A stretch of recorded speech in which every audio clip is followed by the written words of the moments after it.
way that you guys came out of the gates, did you feel like this was a step forward after a long travel night from maybe the long travel night you had going into Atlanta? Was that kind of crossing your mind as you guys responded the way you did to the start of this one? Yeah, I thought we cleared a couple of hurdles tonight. I thought the first one was the start of the game and how ready we were to play and the energy we were able to generate, obviously with a tough schedule, which is a step forward. It's mind over matter. And then the other hurdle was playing with a lead. I thought we were able to build, obviously, a pretty good lead, and I thought we played pretty well with the lead, both ends of the floor, which we've had leads in the past. We've done that well. We've done that poorly at different times, and those were the two challenges that we had before and in the game tonight, and I thought the guys did a great job there. You often talk about guys, J-Dub's just effort level. He had a couple plays, I think, long rebounds that he tracked down in like the first 2 or 3 minutes. Do you feel those plays as being kind of catalyzers for a team in a night like this? Yeah, those are huge, and I think when you're on the second night of a back-to-back or in a condensed travel situation, like beating the other team to the ball, is a good start. It's something as simple as that. That's a tangible way to express energy, is like just get to the ball. Force yourself to get to the ball. That was a challenge that we laid out before the game, and again, the guys did a really good job of that, especially early. Mark, you talk about playing with the lead, and I think the thing that on the second night of a back-to-back, when you come out in that second half, I think that's a place where sometimes a game could not get away from you in terms of losing a lead, but just like loosen. Sloppy. Yeah. Did you like that you didn't see a ton of that there in the third quarter? Yeah, that was the challenge coming out of halftime, obviously, not playing the scoreboard and having the maturity to understand that no minute should go wasted. We're building habits regardless of the circumstances, and that group did a really good job. They knew they weren't going to be out there very long, and were challenged to play the right way, and they did. You guys also shot the ball really well from the free throw line, which had not been the case as much on the road trip. Is there anything consistent there that you saw?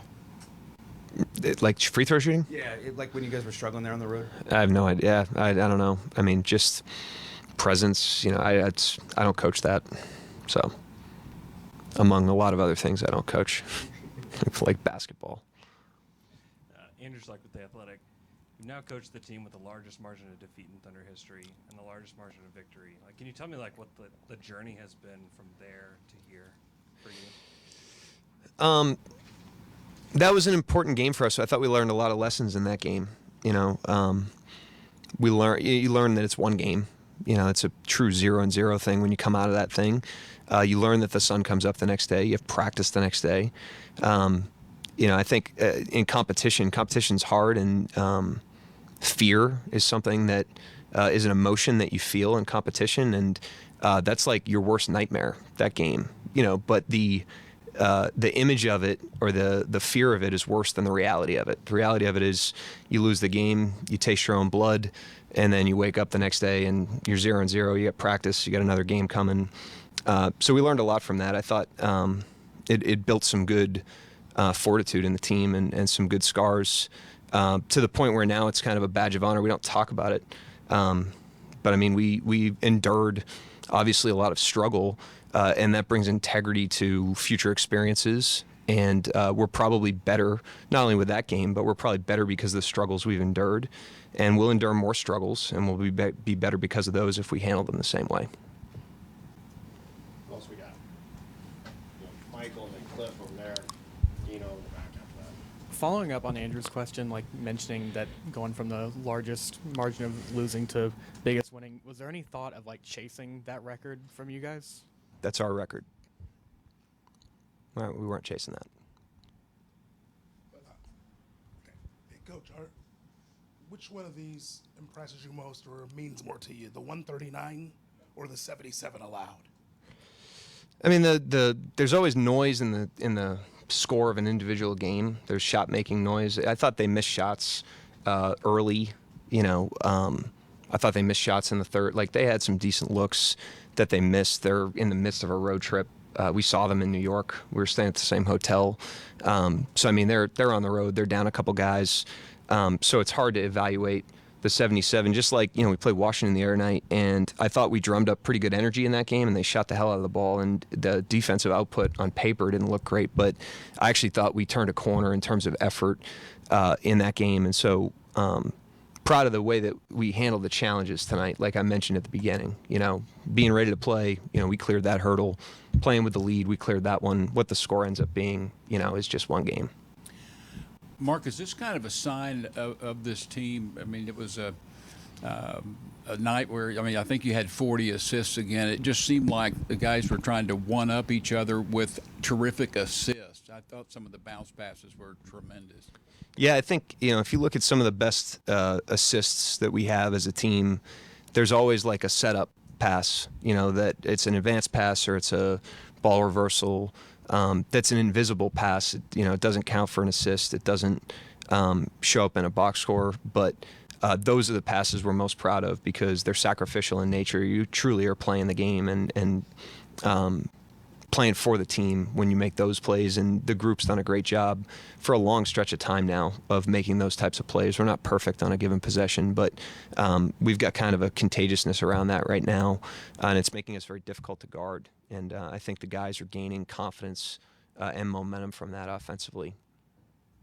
Yeah, Mark, Chauncey Billups just called you guys an elite team. Do you agree with that? And second of all, the leap you've made 2 years ago to last year was significant.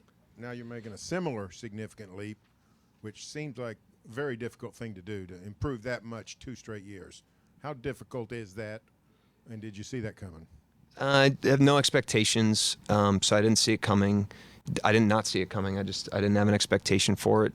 And I really, honestly, I think, it's all about stacking. It's all about, stacking days, stacking reps, stacking possessions, stacking games, stacking weeks, and being very present in that process, and just giving your all to every single rep, day, possession, game, and just seeing where that lands you. And if you commit to that process, which our team's done a very good job of for not only this year but for a long time, you're going to end up where you're supposed to be. And wherever that lands us, we'll be able to put our head on the pillow at night. I don't know what description that lands us. We're just going to do our best every single day. We're going to stack possessions again on Saturday, stack games, and let that win the day. And wherever we end up, we end up. That's honestly how I look at it, not to punt on your question. Deontay just played in his 3rd straight game. You've done that before with Trey Mann. What goes into that decision-making to kind of push a guy to play 3 in a row? Yeah, it's tough, and he ended up playing more than I would have expected, obviously. But we dressed him for that reason. On a back-to-back, you never know what's going to happen, and wanted him to be available. I give him a lot of credit because he's just been parked, with the G League. He's done a great job with his development plan. Hasn't gotten an NBA minute really yet other than the preseason, and we call him today and tell him that he's active and he's grateful for the opportunity, and plays like it. So I have a lot of respect for how he's handled himself up until this point. He's gotten better as a result of that approach. He's just got a great, spirit of humility and hard work. He's a blue collar guy, player, and he's done a great job so far. I was happy to see him out there. You mentioned you don't coach free throws. How do you divvy up the responsibilities among your staff? With free throws? No, it's just everything in basketball and life. It's a loaded question, but they have work to do every day when they show up. They got stuff to do. The only one that's faking, there's one person faking it, and I'm not going to tell you who that is.